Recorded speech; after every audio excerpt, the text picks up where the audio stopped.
اولم یر الذین کفروا، یہ کافر جو منکر ہیں انہوں نے دیکھا نہیں، ان السماوات والارض کانتا رتقا، یہ بند تھے، آسمان اور زمین بند تھے، ففتقناہما، ہم نے ان کو کھول دیا۔ یہ کب کہا جا رہا ہے؟ آج سے 1400 سال پہلے، کہ یہ آسمان و زمین بند تھے۔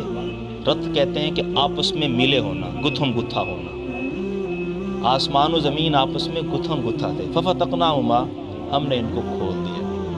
1400 سال پہلے قرآن ایک حقیقت کو بیان کر رہا ہے جس کا اس وقت کسی بھی تہذیب اور کسی بھی جو ایک نظریہ اور فکر ہے اس میں اس کا وجود نہیں ہے، اس بات کا نہ یہودیوں کو پتہ اس بات کا، نہ عیسائیوں کو پتہ اس بات کا، نہ یونانی فکر کو پتہ اس بات کا کہ آسمان و زمین آپس میں ملے ہوئے ہیں۔ قرآن 1400 سال پہلے بتا رہا ہے، آج دنیا تسلیم کر رہی ہے اس بات کو۔ 200 سال پہلے غالباً تحقیق ہے کہ واقعی آسمان و زمین آپس میں ملے ہوئے تھے، ایک ہی تھے، آسمان و زمین بالکل ایک بادل کی صورت میں تھے، پھر ایک دھماکہ ہوا جس سے آسمان و زمین جدا ہو گئے اور کائنات پھیلتی چلی گئی، جس کو بگ بینگ تھیوری کہتے ہیں۔ تو آج سائنس مان رہی ہے 1400 سال پہلے قرآن کہہ رہا ہے جب اس طرح کی کوئی ریسرچ کا تصور ہی نہیں تھا، تو جہاں اللہ تعالیٰ کی قدرت بیان کی جا رہی ہے کہ اللہ نے آسمان و زمین کو پھیلا دیا، وہیں پہ قرآن کی صداقت کی ایک روشن دلیل بھی ہے آج کے کافروں کے لیے کہ جس ریسرچ کو تم اتنے 100 سالوں کے بعد اب جا کے پروو کر رہے ہو، قرآن نے 1400 سال پہلے اس کو پروو کر دیا ہے۔ تو اور تمہیں کیا دلیل چاہیے قرآن کے سچا ہونے کی؟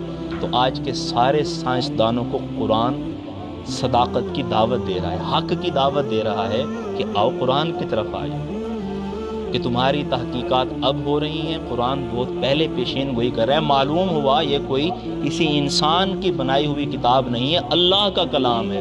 جب اللہ کا کلام ہے تو پھر اس سے کیوں منہ موڑتے ہو، پھر کہاں جاتے ہو؟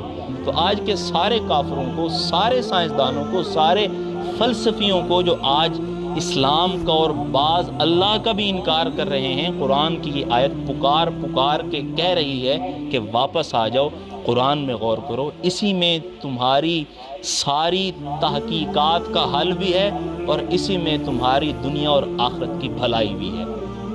پھر فرمایا وَجَعَلْنَا مِنَ الْمَاءِ كُلَّ شَيْءٍ حَيٍّ، اور ہم نے پانی سے ہر ایک چیز کو حیات عطا فرمائی ہے۔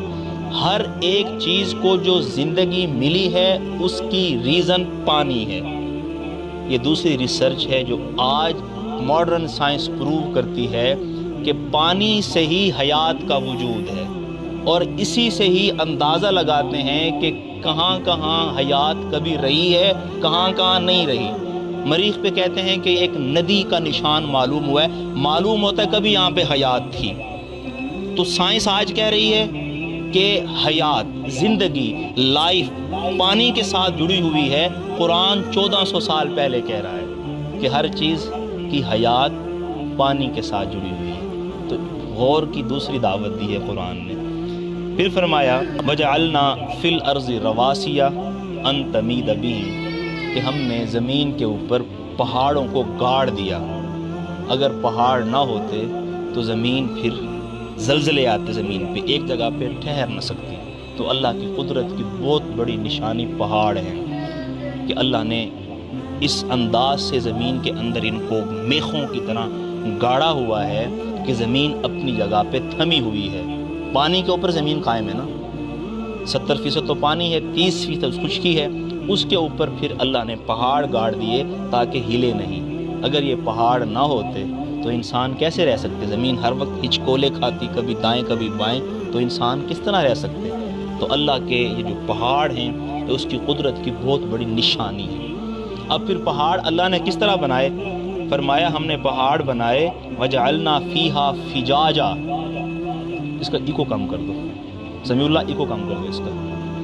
وَجَعَلْنَا فِيهَا فِجَاجًا، پھر پہاڑوں میں ہم نے راستے بنائے۔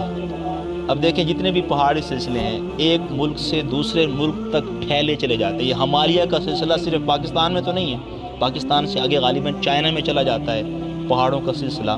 لیکن ایسے نہیں بنایا کہ بالکل دیوار بنا دی، آر پار کوئی جا ہی نہیں سکتا، یہ تو نہیں ہے۔ اللہ نے کس طرح درے بنائے ہیں، اس میں وادیاں بنائی ہیں، پہاڑ ختم ہو رہا ہے، دوسرا پہاڑ شروع ہو رہا ہے، تیسرا پہاڑ، درمیان میں ایسے راستے ہیں کہ انسان آ جا بھی سکتے ہیں، اور انہی راستوں کی وجہ سے انسان کی آبادیاں بھی پہاڑوں کے اوپر قائم ہیں۔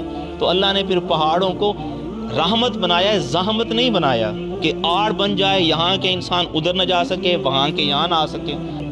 اور پھر پہاڑ خوبصورت بھی ہیں، جب انسان پہاڑوں کو دیکھتا ہے تو کتنا دل خوش ہوتا ہے، تصویریں آتی ہیں پہاڑوں کی، اور ہر ملک اپنے پہاڑی سلسلوں کی تصویریں بطور فخر پیش کرتا ہے کہ ہمارے ہاں اتنے خوبصورت پہاڑی سلسلے ہیں۔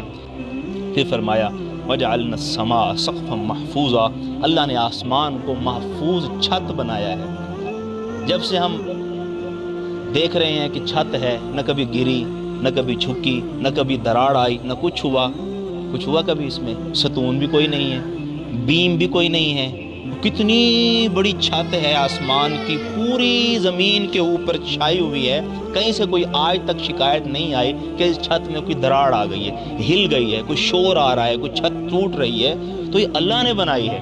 پھر اس چھت کے نیچے زمین سے اوپر درمیان میں جو اللہ کی قدرت کے لا تعداد مظاہر ہیں، ان میں غور کرو۔ فرمایا خلق اللیل